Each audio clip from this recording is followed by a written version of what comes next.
शुक्रिया भी अदा करता हूं कि आप यहां आए और आपको खुशामदीद भी कहता हूं। मुझे अभी अंदाजा हुआ, आपके टीचर्स बोल रहे थे और कुछ आप आपस में गुफ्तगू कर रहे थे, मुझे अंदाजा हुआ कि आपके कॉलेज का जो मीडियम ऑफ इंस्ट्रक्शन है वो इंग्लिश है। आप में से कोई ऐसा शख्स है जो उर्दू नहीं समझता? अपना हाथ खड़ा कीजिए जिसको उर्दू बिल्कुल समझ में नहीं आती। अच्छा, चूंकि आप सबको उर्दू समझ में आती है तो हमें किसी किस्म का कोई ऑब्लिगेशन नहीं है अंग्रेजी बोलने का, हमें किसी किस्म का कोई कॉम्प्लेक्स नहीं होना चाहिए कि हम ये गुफ्तगू अंग्रेजी में नहीं कर रहे। और इस सबसे पहला मैं मैसेज आपको ये देना चाहता हूं कि जो कॉग्निटिव साइकोलॉजिस्ट है ना, जो कि लर्निंग के साथ अटैच्ड हैं, वो ये कहते हैं कि बेस्ट लर्निंग हमेशा अपनी मादरी जबान में होती है, बेस्ट लर्निंग। और जब हम किसी को किसी और की जबान में समझाने की कोशिश करते हैं और यह साबित करने की कोशिश करते हैं कि जो ये कहेगा कि कुत्ता और बिल्ली, तो वो एक कमतर स्टूडेंट है, जो कहेगा कैट एंड डॉग वो एक सुपीरियर स्टूडेंट है। अगर हम ये समझेंगे और हम ये कहेंगे बेटा आप खाना खत्म कर लो, उसके बदले कहेंगे बेटा फिनिश करो, तो हम समझेंगे कि ये शायद ज्यादा सुपीरियर है और मुआशरे में इसका मकाम बुलंद है। लेकिन सब कॉग्निटिव साइकोलॉजिस्ट ये कहते हैं कि पूरी दुनिया की जबानें सीखनी चाहिए और बहुत जरूरी है सीखना। एक बच्चे के अंदर 3 जबानें आइए एक बच्चे के अंदर 3 जबानें बैक वक्त सीखने का पोटेंशियल होता है। जब वो बच्चा, बेटा ये आप अंदर आ जाइए या बाहर चली जाइए, दोनों में से एक चॉइस है आपके पास। तो हर बच्चे के पास 3 जबानें सीखने का पोटेंशियल होता है। अगर उसके घर में उसके वालिद पश्तो बोल रहे हैं, उसकी मां सिंधी बोल रही हैं और उसके भाई उर्दू बोल रहे हैं, तो बच्चा साइमल्टेनियसली ये तीनों जबानें सीख जाएगा। इसलिए पहला तो मैसेज जो मैं आपको यह कन्वे करना चाहता हूं कि हमारे अंदर बहसीत कौम एक बहुत बड़ा कॉम्प्लेक्स है कि मैं अंग्रेजी बोलूंगा तो मैं शायद बहुत सुपीरियर हूंगा। अंग्रेजी बहुत अच्छी जबान है, जिस तरह उर्दू बहुत अच्छी जबान है, जिस तरह पंजाबी बहुत अच्छी जबान है, जिस तरह सराइकी बहुत अच्छी जबान है, जिस तरह सब जबानें बहुत अच्छी हैं, जिस तरह अरबी बहुत अच्छी जबान है। हम सबको बहुत जबानें सीखनी चाहिए, मगर अपने लर्निंग के मीडियम के लिए अपने दिमाग से यह कॉम्प्लेक्स निकाल देना चाहिए कि अंग्रेजी बोलने से ही मैं सुपीरियर हूंगा। पहला तो यह मैसेज देना चाहता हूं मैं। दूसरा, मैं आपको एक बात बड़ी जरूरी बताना चाहता हूं कि एक जमाने के अंदर हमारे मुआशरे का, पूरी दुनिया के मुआशरे का यह था कि बच्चे डिपेंडेंट होते थे अपने पेरेंट्स के ऊपर और उनके सारे के सारे जिंदगी के फैसले उनके पेरेंट्स करते थे। मतलब बच्चे को कुछ पता नहीं होता था किस किस्म के कपड़े पहनने हैं, किस किस्म का खाना, हत्ता कि जो जिंदगी का सबसे अहम फैसला होता था वो मां बाप, बल्कि उनके मोहल्ले का अपना जो होता था ना एक नाई गांव का, तो वो जाके तय कराता था कि इस लड़की की शादी फलां चौधरी के बेटे से होगी। तो ना उसके मां बाप इनकार कर सकते थे, ना वो खुद इनकार कर सकती थी, ना वो लड़का इनकार कर सकता था। And this is how the whole society was running. और हम कहते थे कि सोसाइटी में बहुत तकद्दुस है, बहुत एहतराम है, बड़े छोटे बड़े की तमीज है। लेकिन जैसे जैसे इंसानी शऊर ने तरक्की की है, तो इंसानी शऊर ने यह सीखा है कि एक इंसान का सबसे बड़ा जो वर्चू है, जो इंसानियत का सबसे बड़ा कमाल है, वो उसका आजाद होना है। कि अल्लाह ताला ने हर इंसान को आजाद पैदा किया है, वो अपने बारे में खुद फैसला कर सकता है और अपने बारे में डिसाइड कर सकता है। हां, उसको किसी ना किसी एथिक्स के अंदर, किसी ना किसी मोरालिटी के अंदर और किसी ना किसी लॉ के अंदर रहकर अपनी इस चीज को एक्सरसाइज कर रहा है। बस आप ये कहें कि मेरी मर्जी है, जो मर्जी करूं, मैं छत से नीचे छलांग लगा दूंगी, तो ये नॉर्म्स के मुताबिक नहीं है। आप कोई ये कहे कि मैं इस किस्म का लिबास पहनूंगा जो कि उस सोसाइटी के नॉर्म के मुताबिक नहीं है, तो ये उसकी आजादी नहीं है बेसिकली, क्योंकि वो एक उस एथिक्स, मोरालिटी और उस लॉ को वायलेट कर रहा है। अच्छा, इसलिए ये बड़ा जरूरी है कि आप जैसी उम्र में, बल्कि आपसे भी 5 साल पहले की उम्र में, हम आइंदा क्या जिंदगी गुजारने जा रहे हैं, इसके बारे में हमारे अंदर एक बड़ा क्लियर कॉन्सेप्ट हो। हमें अपने अगले लम्हे का भी नहीं पता कि हमें अगले लम्हे क्या बीतेगा। अल्लाह ना करे इसी वक्त ये छत गिर सकती है और हम सारे के सारे इसके नीचे दब सकते हैं। अभी एक जलजला आ सकता है और ये जमीन फट सकती है और हम उसके नीचे गिर सकते हैं। अभी कुछ भी हो सकता है, लेकिन इंसानी शऊर इस बात का तकाजा करता है कि हम इंसानी शऊर को इस्तेमाल करते हुए अपने फ्यूचर के बारे में, मैंने कैसे जिंदगी गुजारनी है, उसके बारे में प्लान करें। मैं आपसे ये नहीं पूछता आप में से कितने लोग डॉक्टर बनेंगे, मैं आपसे ये नहीं पूछता कितने लोग इंजीनियर बनना चाहते हैं, कितने लोग अकाउंटिंग में जाना चाहते हैं, कितने लोग फाइन आर्ट्स में जाना चाहते हैं। मैं आपसे ये बिल्कुल नहीं पूछ रहा, क्योंकि मैं आपको ऑनेस्टली बताऊं, इससे कोई फर्क नहीं पड़ता। इससे बिल्कुल कोई फर्क नहीं पड़ता कि आप इंजीनियर हैं, आप डॉक्टर हैं, आप साइंटिस्ट हैं। हां, फर्क इससे पड़ता है कि जो काम आप कर रहे हैं वो किस क्वालिटी का काम कर रहे हैं। Life is like a stage drama. उस स्टेज के ऊपर एक बादशाह बना हुआ है, एक वजीर बना हुआ है, एक चपड़ासी बना हुआ है, एक गुलाम बना हुआ है, एक ऐसा शख्स बना है जिसको सजाए मौत होने वाली है। ये सारे एक्टिंग कर रहे हैं। लेकिन जब ड्रामा खत्म होगा, इस बात से कोई फर्क नहीं पड़ेगा कि कौन बादशाह था, कौन वजीर था, कौन फकीर था, कौन गुलाम था। फर्क इस बात से पड़ा था किसने कितनी अच्छी एक्टिंग की। हो सकता है इस पूरे ड्रामे में सबसे ज्यादा मुआवजा उस फकीर को मिले जिसको कि सजाए मौत मिलने वाली है, क्योंकि उसने अपने किरदार को जबरदस्त तरीके से निभाया। तो एक तो आप अपने मैं अपनी अब तजुर्बे से जिंदगी का जो है, जो कि एक मेरी अपनी परसेप्शन है, जरूरी नहीं कि वो हतमी राय हो। एक तो अपने दिमाग से ये बात बिल्कुल अभी से निकाल दीजिए कि आपकी क्वांटिटी पर डिपेंड करेगा आपकी जिंदगी की हैप्पीनेस, वो क्वालिटी पे डिपेंड करेगा, क्वांटिटी पे डिपेंड नहीं करेगा। आपकी गाड़ी का साइज कितना है, इससे आपकी हैप्पीनेस का कोई ताल्लुक नहीं है। आपके कितने मुरब्बे होंगे, कितनी जमीनें होंगी, इससे कोई ताल्लुक नहीं। आप अमेरिका में रहती हैं, आप यहां चीचों की मलिया में रहती हैं, इसके साथ कतन कोई ताल्लुक नहीं है। इसका ताल्लुक यह है कि आप यहां से कितने खुश हैं, अंदर से आप कितने मुतमईन हैं, आपको कितनी खुशी है, आपने अपने काम को कितना एंजॉय किया है। तो अगले 5, आप में से कोई बोर तो नहीं हो रहा? आपके अगले 5-10 मिनट में मैं आपको सिर्फ कुछ गाइडलाइन दे सकता हूं। आप में से किसी को भी कोई बात नहीं sir, it's all right sir, मैं किसी को भी कोई हतमी राय नहीं दे सकता। बेटी क्या नाम है आपका? कि मरवा तुम कल से ये करना। No one can say. कोई बंदा किसी को कुछ नहीं कर सकता। हां, जो बड़े होते हैं, जो टीचर्स होते हैं, जो मेंटर्स होते हैं, वो साइन पोस्ट होते हैं, वो ये कर सकते हैं। ये सही रास्ता है, ये गलत रास्ता है। It depends upon Marwa, and no one can force her, no one can force her to move on this direction or in the next. There is only one person which can move Marwa to move it, and that is Marwa herself. And this is not about Marwa, this is about you and this is about me. उसके लिए मैं आपसे सिर्फ ये पूछना चाहता हूं, आप में से जितने लोग हैं, उनमें से कितने लोग ऐसे हैं, और ऑनेस्ट रहिएगा, इसको एक मजाक मत समझिएगा, this is a serious activity. अपने दिल में झांक के सीरियसली पूछिए अपने आप से, आप में से कितने लोगों को पता है कि उनका ऑब्जेक्टिव ऑफ लाइफ क्या है? मैं 15 नहीं, आपसे बात आवाज तो आनी नहीं चाहिए, क्योंकि बात तो आप अपने आप से कर रहे हैं, किसी से तो कर ही नहीं रहे।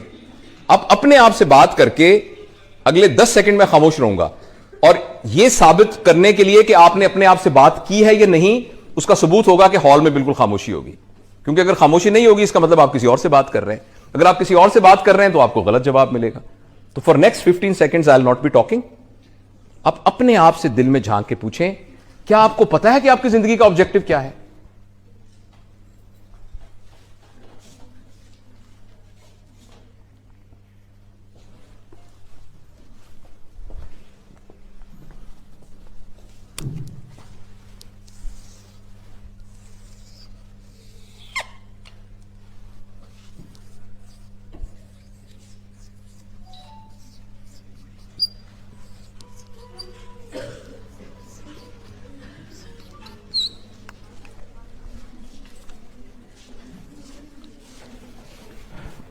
Okay, I'm sure you must have made some conclusion in your mind कि मेरी जिंदगी का ये पर्पस है। और ये भी हो सकता है कि आपके जहन में वाकई ना आया हो कि आपकी जिंदगी का क्या पर्पस है। It is quite possible. तो कोई बात नहीं, देयर इज नो शेम। बाजुकत नहीं पता चलता, बंदा कहता है जो सोच के बता दूंगा। लेकिन ये एक बड़ा रियल क्वेश्चन है जो आपको अपने आप से पूछना है कि मेरी जिंदगी का आखिर पर्पस क्या है। अच्छा, मैं आपको मजबूर नहीं करता। आप जब हम ये जो ट्रेनिंग करते हैं तो हम लोगों को कहते हैं कि आप एक कागज पे लिखें, और लिख के हम उसको, क्योंकि आपकी एक प्राइवेसी भी तो है ना। हो सकता है आपका जिंदगी का ये मकसद हो कि मैंने स्टेट बैंक को लूटना है, तो अगर पता लग जाएगा तो पुलिस आपको पकड़ के ले जाएगी। तो इसलिए हम ये सारे आपके पर्पस को डिस्क्लोज नहीं करेंगे। लेकिन आप में से कोई वॉलंटियर है जो खड़ा होकर ये कैसे बता सके कि मेरा ये पर्पस है? Any volunteer? यस बेटा, you want to become a writer, this is the purpose of your life. Okay fine, thank you. अच्छा, असल में मैं बेटा बताऊं, इसको हम पर्पस नहीं कह सकते, ये तो एक रास्ता है। ये एक रास्ता है। एक आदमी कहता है मैं एक कुम्हार बनना चाहता हूं, मैं घड़े बनाया करूंगा। एक बंदा कहता है मैं राइटर हूं, मैं नॉवेल लिखा करूंगा। तो पर्पस तो कुछ ना हुआ, ये तो एक रास्ता है। पर्पस क्या है राइटर बनने का? मेरा पॉइंट समझ रही है? कोई और वॉलंटियर अपना जिंदगी का पर्पस बता सकता है? जी बेटा।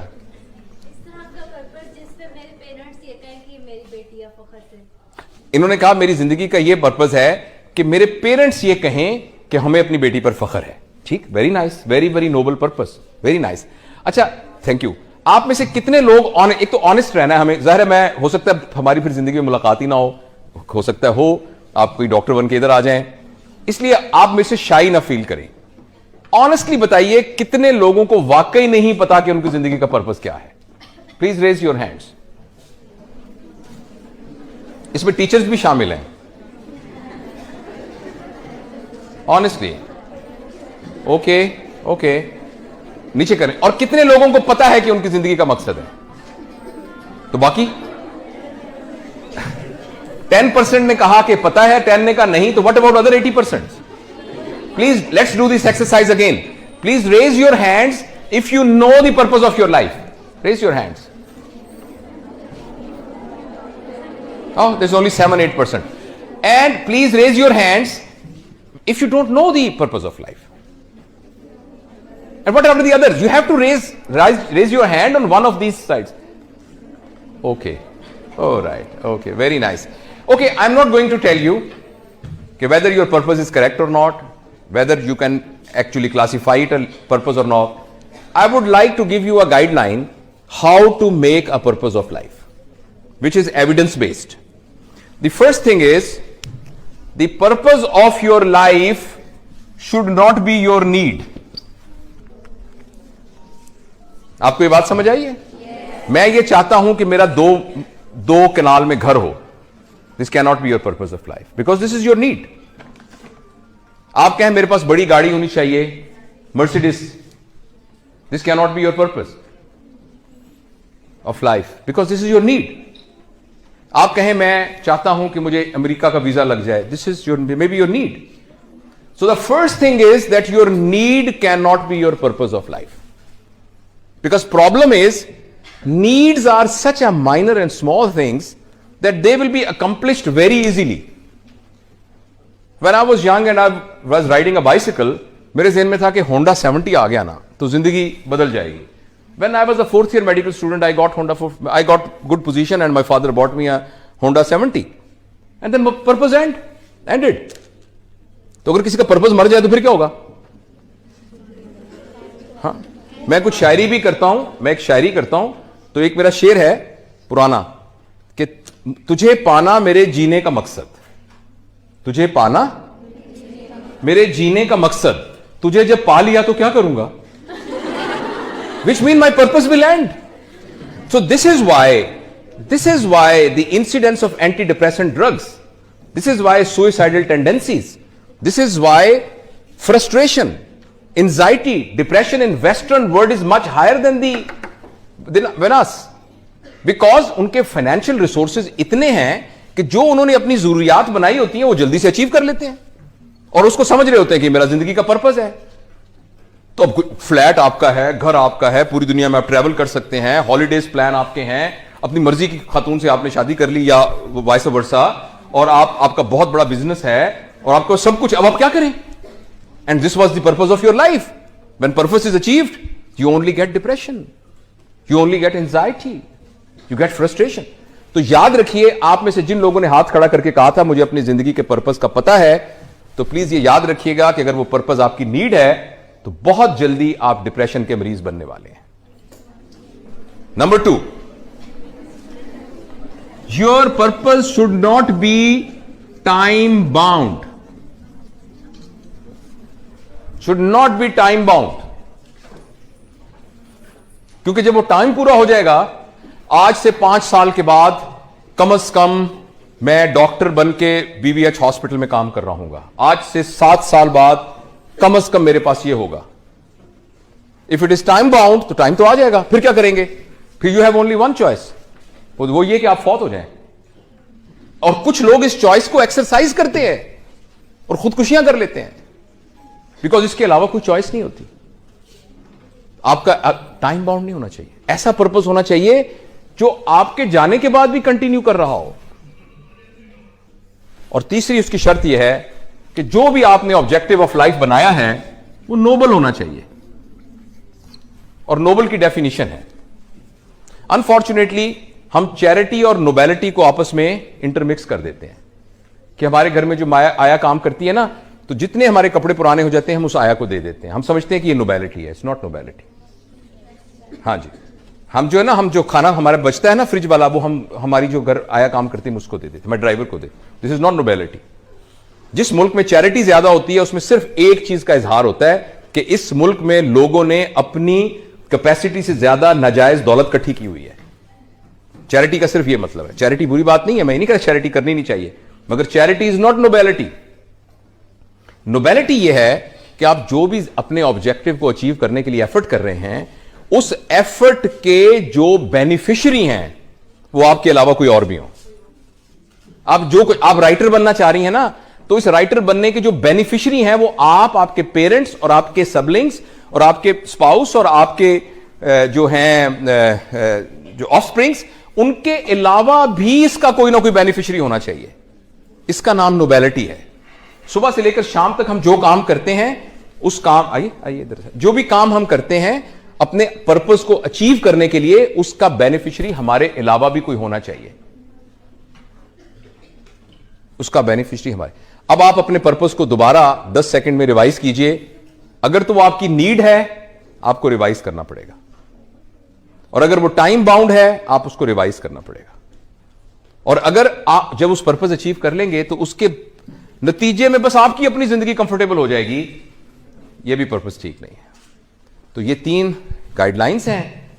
We trust our children, we trust our new generation, we trust our. जी, आप क्या पूछना चाह रही हैं? It's a good purpose. We will happy to become a doctor, to serve others, to serve other people. It's a good purpose. सब दूसरों की मदद करना है। It's a good purpose. तो हम अपने लिए तो नहीं, दूसरे। It's a good purpose. It's a good purpose. देखिए, मैं आपको ये बिल्कुल गाइड नहीं कर रहा कि आप क्या बने। जो भी आप बनना चाह रही हैं उसके अंदर ये 3 इंग्रेडिएंट्स होने चाहिए। For example, if someone wants to become a doctor because he thinks कि उसके घर के अंदर कोई माली हालात बहुत खराब है, उसके अब्बा जी एक क्लर्क बने हुए थे, क्लर्क थे और उनके पास कुछ नहीं था, तो मैं डॉक्टर बनूंगा, मेरी 3 छोटी बहनें हैं, मेरा एक भाई है, मैंने उनको पढ़ाना है, तो मैं डॉक्टर बनना चाहता हूं। आप बताइए इसमें क्या शर्म की बात है? नहीं शर्म की बात ना। फिर वो ये कहता है कि जब मैं उससे पैसे कमाऊंगा, मैं मेहनत करूंगा, मैं लोगों का सही सही इलाज करूंगा, और उनका इलाज करने के बाद जो मेरे पास पैसे होंगे उनसे मैं अपनी बहनों की शादियां करूंगा, अपने भाई को यूनिवर्सिटी में पढ़ाऊंगा, मैं अपनी अम्मी को हज करवाऊंगा, मैं अपने वालिद साहब का ख्याल रखूंगा। इसमें कोई हर्ज है? लेकिन ये जो ऑब्जेक्टिविटी ऑफ लाइफ के अंदर ये बहुत नीचे प्लेस कर रहा है। यही तीनों काम एक आदमी कहता है कि यार मैं इसलिए डॉक्टर बनना चाह रहा हूं कि मुझे अल्लाह ताला ने एक सलाहियत दी है, इस सलाहियत को मैं इस्तेमाल करके आइडेंटिफाई करूंगा उन लोगों को जिनको मेरी मदद की जरूरत है, और जब मैं उनकी मदद करूंगा तो लोगों के दुख दूर होंगे, और वो मैं एक सेहतमंद मुआशरा तश्कील दूंगा। जो बंदा ये कर रहा होगा, क्या ख्याल उसको तनख्वाह नहीं मिल रही होगी? आपके ख्याल में जो फीस दे रहा होगा फीस नहीं मिल रही होगी? उसको मिल रही होगी। वो अपने क्या आपके ख्याल में वो अमीर आदमी नहीं होगा? वो अमीर आदमी होगा। आप ख्याल में उसके पास गाड़ी नहीं होगी? उसके पास होगी गाड़ी। क्या वो अपनी बहनों की शादियां नहीं कर सकेगा? कर सकेगा। तो दोनों के दोनों काम एक ही करेंगे, लेकिन पहला वाला पर्पस ऑफ लाइफ पे बहुत नीचे प्लेस होगा, दूसरा वाला यहां प्लेस होगा। यही बात मैं आपको समझाने की कोशिश कर रहा हूं। इस बात से कोई फर्क नहीं पड़ता। फर्क इस बात से पड़ता है कि आपके अंदर इंटेंशंस कितनी है। और इससे कतन यह मतलब नहीं है कि पैसे कमाने की कोशिश करना, अमीर बनना, यह बुरी बात है। Not at all. अल्लाह ताला ने कुरान पाक में पैसे को खैर कहा है। खैर इसलिए कि जब आपके पास खैर होती है तो आपके पास स्पेंड करने का पोटेंशियल भी बहुत ज्यादा है। एक आपको सड़क पे भूखा आदमी नजर आ रहा है, आपको उसको पैसे नहीं है। अगर पैसे होते तो आप उसको खिला सकते थे ना। लेकिन ये पर्पस में बहुत लो है। जो आप कह रही हैं वो यही है कि when you are thinking here, then rest of the things are going to come automatically. But if you are here, you will only get the money, you will only get the car. But if you are here, you will get money, you will car, you will everything, plus you will get the sense of happiness and sense of accomplishment and sense of achieving the purpose of life. तो ये मैं आपसे कहना चाहता हूं, I conclude my talk कि आप अपनी जिंदगी में से कुछ वक्त रोजाना निकालिए और बैठ के रिवाइज कीजिए और अपने आप को पूरी कायनात के अंदर जितने जिंदा लोग मौजूद हैं उन सब के एल्गोरिदम में प्लेस करके देखिए। देखिए, एक एलजी है, एमीबा है, जो कि एक सिंगल सेल के यानी वेजिटेटिव या एक क्या कहना चाहिए, एक माइक्रो ऑर्गेनिज्म है। अच्छा, उसके बाद ऐसे जानवर हैं जिनके अंदर शऊर है, ऐसे जानवर हैं जिनका रेस्पिरेटरी सिस्टम है, जिनका कार्डियोवैस्कुलर सिस्टम है, और फिर उसमें एक ऐसे जानवर हैं जो कि रिलेटिवली इंटेलिजेंट है, चिंपैंजीज हैं, ये घोड़ा है, डॉल्फिन मछली है, जो कि सम टाइप ऑफ इंटेलिजेंस है। उस सारे के अंदर एक इंसान आ जाता है। अच्छा, इंसान इन तमाम लोगों से बायोलॉजिकल पैरामीटर के हिसाब से कमजोर है। आप हैरान होंगे इस बात। Are you as strong as buffalo is? Are you as fast as a tiger is? नहीं ना। आपका डाइजेस्टिव सिस्टम वैसा ही है जैसे घोड़े का है? नहीं है। तो बायोलॉजिकल पैरामीटर में ये सारे के सारे इंसानों से ज्यादा सुपीरियर हैं। कभी आपने आपके घर में छोटा बहन भाई पैदा हुआ हो या आपका भतीजा भांजा, तो आपने देखा होगा कि उस बच्चे को अपने पैरों पे खड़ा होने के लिए 2.5 साल लगते हैं। और बकरी का बच्चा अगर पैदा हो, हम देहाती बैकग्राउंड से हैं, बकरी का बच्चा पैदा होने के आधे घंटे बाद छलांगे मारता फिर रहा होता है। तो इसका मतलब है कि इंस्टिंक्ट की लाइफ के हिसाब से एक जानवर सुपीरियर है एनिमल से। तो एनिमल अशरफुल मखलूकात क्यों है? क्योंकि बाकी तमाम जानवरों का कोई शऊरी पर्पस ऑफ लाइफ नहीं है। They are just living for their survival. They are just, all their instincts are for survival based, where as humans are living beyond the survival instincts. They are working for some purpose. So we can continue talking more, but I think I have tried to convey the message. These type of talks are never complete, and you will keep on thinking, and you will be thinking much more than actually what I was talking to you. एक छोटी सी बात मैं आपसे share करना चाहता हूं, because we are sent in this world for a very small period of time. और ये वक्त 100 साल हों, 200 साल, जितने भी हो, it's a very small period of time. I'm 58 years of age, but I very well remember when I was cuddling with my mom and when I was in nappies. I just remember that time very precisely. And when you are very young और आपको ये लगता होगा कि ये जितनी दुनिया में बातें होती है ना कि जिंदगी फानी है, इंसान ने मर जाना है, ये मेरे लिए नहीं है, वो जो हमारे पड़ोसियों के अंकल फौत हुए हैं ये उनके बारे में। But actually, please, all of us are actually on the same row. But I don't want to kind of depress you. But I want to just encourage you, say that whatever time we have, quantity wise we really don't know how much we have, but quality wise we can make it fantastic, and we must think about it. दूसरी बात यह कि चूंकि वक्त थोड़ा होता है, अब जैसे मैंने आपसे बात की है ना, मेरा दिल चाहता है कि ये बात मैं अपने तमाम पाकिस्तान के तमाम दुनिया के बच्चों से कर सकूं, मगर ये सारे के सारे बच्चे बसों में बैठ के यहाँ कायद-ए-आज़म मेडिकल कॉलेज तो नहीं आएंगे। तो I take an opportunity that I have made a YouTube channel, and that channel के थ्रू मैं इस तरह की तमाम चीजें होती हैं, हम उसको पूरी दुनिया में फैलाने की कोशिश करते हैं, with the same intention that they match with our purpose of life, not for any other thing other than really getting a sense that we achieve our purpose of life. तो I will also request you that name of that channel is SURGEON, one word, it's a one word, Surgeon Javed 1, it's a one word. And name of the channel is From Knowledge to Knowing, because we can get knowledge from books, from lectures, but knowing we develop, and we don't live our life on the basis of knowledge, we live our life on the basis of knowing we have. So if you go to YouTube, you just write this thing and the channel will come and you subscribe it, and there are a lot of talks like this on this channel, and वो मेरा अपना सबक है जो मैं उसके जरिए से दोहराता हूं, क्योंकि जो बातें मैंने आपको कही हैं वो मेरी भी जरूरत है. If you have any question, you are most welcome. We have got about 5 minutes and I can entertain 3-4 questions.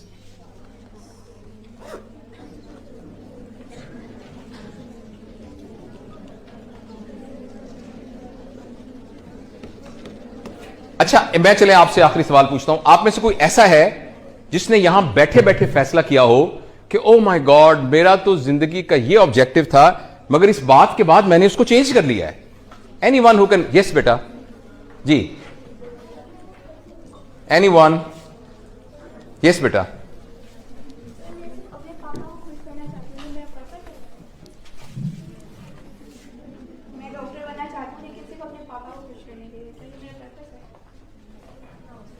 आप बताएं, आपका पर्पज है, मुझे क्या पता आपके पर्पज का। मैं सिर्फ अपने पापा को खुश करना चाहती हूँ। मुझे डॉक्टर बनने का शौक नहीं है, लेकिन सिर्फ मैं अपने पापा को खुश करना चाहती हूँ। ठीक है। आप मैं देखिए बेटा, मैं तो आपको बताया कि मैं तो I am no one to tell you what to do और what not to do. I am telling you 3 guidelines. क्या आपके पापा को खुश करना आपकी जरूरत है? क्या आपकी ये इमोशनल जरूरत है? तो फिर आपका पर्पस नहीं हो सकता। आप इससे बड़ा पर्पस रख सकती हैं जिसमें आपके पापा भी खुश हों। आप डॉक्टर बन के खिदमत करना चाहती हैं ना, तो आप डॉक्टर बन जाएंगे तो पापा खुश हो जाएंगे। तो आप डॉक्टर बनने के पर्पस को और हाई कर लीजिए। आप कहें कि इस इलाके के अंदर कैंसर ब्रेस्ट का इलाज नहीं है, औरतें बेचारी कैंसर ब्रेस्ट से मर रही हैं, तो मैं एक खातून हूं, हमारी सोसाइटी के अंदर खवातीन ज्यादा खवातीन का इलाज कर सकती हैं। I will become the world top cancer surgeon. Don't you think your papa will be happy when you will be receiving the Nobel Prize for making a research on cancer? Will they be happy? या आपके father इस वजह से happy होंगे कि मेरी बेटी का अपना तो दिल नहीं चाहता था, वो तो डॉक्टर नहीं बनना चाहती है, लेकिन इतनी अच्छी बेटी है, मेरी खातिर डॉक्टर बन गई। तो you can achieve your purpose of pleasing your father by raising the objective of your purpose to that. आपके हमारे यहां छोटे बच्चे जो है माल नरिशमेंट की वजह से मर जाते हैं, तो मैं माल नरिशमेंट का इलाज निकालूंगी, तो आपका ख्याल में इसमें आपके पापा खुश नहीं होंगे? तो you can always get your need by raising the purpose of your objective of life, right? So लेकिन मेरे सवाल का जवाब नहीं आया। आप में से कौन ऐसा है जिसने अपना, पता नहीं, इसने आपने चेंज कर लिया पर्पस अपना? किन लोगों ने ये सोचा था कि मेरी पर्पस ऑफ लाइफ ये है, मगर आज से ये है?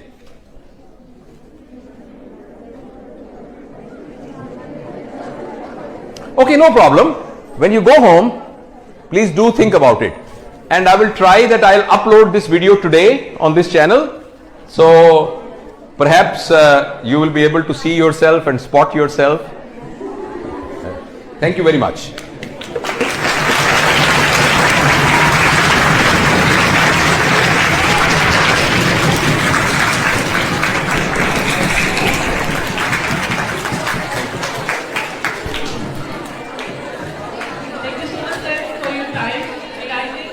शुक्रिया भी अदा करता हूं कि आप यहां आए और आपको खुशामदीद भी कहता हूं।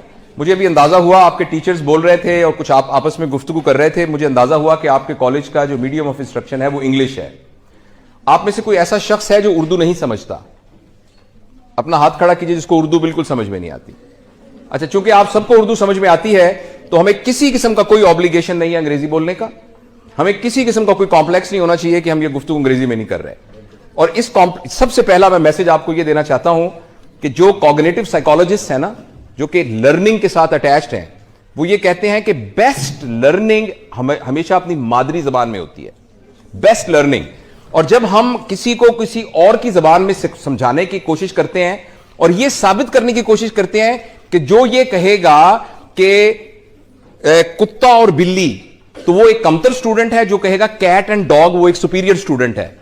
अगर हम ये समझेंगे और हम ये कहेंगे बेटा आप खाना खत्म कर लो, उसके बदले कहेंगे बेटा फिनिश करो, तो हम समझेंगे कि ये शायद ज्यादा सुपीरियर है और मुआशरे में इसका मकाम बुलंद है। लेकिन सब कॉग्निटिव साइकोलॉजिस्ट ये कहते हैं कि पूरी दुनिया की जबानें सीखनी चाहिए और बहुत जरूरी है सीखना। एक बच्चे के अंदर 3 जबानें, आइए, एक बच्चे के अंदर 3 जबानें बैक वक्त सीखने का पोटेंशियल होता है। जब वो बच्चा, बेटा ये आप अंदर आ जाइए या बाहर चली जाइए, दोनों में से एक चॉइस है आपके पास। तो हर बच्चे के पास 3 जबानें सीखने का पोटेंशियल होता है। अगर उसके घर में उसके वालिद पश्तो बोल रहे हैं, उसकी मां सिंधी बोल रही हैं और उसके भाई उर्दू बोल रहे हैं, तो बच्चा साइमल्टेनियसली ये तीनों जबानें सीख जाएगा। इसलिए पहला तो मैसेज जो मैं आपको यह कन्वे करना चाहता हूं कि हमारे अंदर बहसीत कौम एक बहुत बड़ा कॉम्प्लेक्स है कि मैं अंग्रेजी बोलूंगा तो मैं शायद बहुत सुपीरियर हूंगा। अंग्रेजी बहुत अच्छी जबान है, जिस तरह उर्दू बहुत अच्छी जबान है, जिस तरह पंजाबी बहुत अच्छी जबान है, जिस तरह सराइकी बहुत अच्छी जबान है, जिस तरह सब जबानें बहुत अच्छी हैं, जिस तरह अरबी बहुत अच्छी जबान है। हम सबको बहुत जबानें सीखनी चाहिए, मगर अपने लर्निंग के मीडियम के लिए अपने दिमाग से यह कॉम्प्लेक्स निकाल देना चाहिए कि अंग्रेजी बोलने से ही मैं सुपीरियर हूंगा। पहला तो यह मैसेज देना चाहता हूं मैं। दूसरा, मैं आपको एक बात बड़ी जरूरी बताना चाहता हूं कि एक जमाने के अंदर हमारे मुआशरे का, पूरी दुनिया के मुआशरे का यह था कि बच्चे डिपेंडेंट होते थे अपने पेरेंट्स के ऊपर। और उनके सारे के सारे जिंदगी के फैसले उनके पेरेंट्स करते थे। मतलब बच्चे को कुछ पता नहीं होता था किस किस्म के कपड़े पहनने हैं, किस किस्म का खाना। हत्ता कि जो जिंदगी का सबसे अहम फैसला होता था वो मां बाप, बल्कि उनके मोहल्ले का अपना जो होता था ना एक नाई गांव का, तो वो जाके तय कराता था कि इस लड़की की शादी फलां चौधरी के बेटे से होगी। तो ना उसके मां बाप इनकार कर सकते थे, ना वो खुद इनकार कर सकती थी, ना वो लड़का इनकार कर सकता था। And this is how the whole society was running. और हम कहते थे कि सोसाइटी में बहुत तकद्दुस है, बहुत एहतराम है, बड़े छोटे बड़े की तमीज है।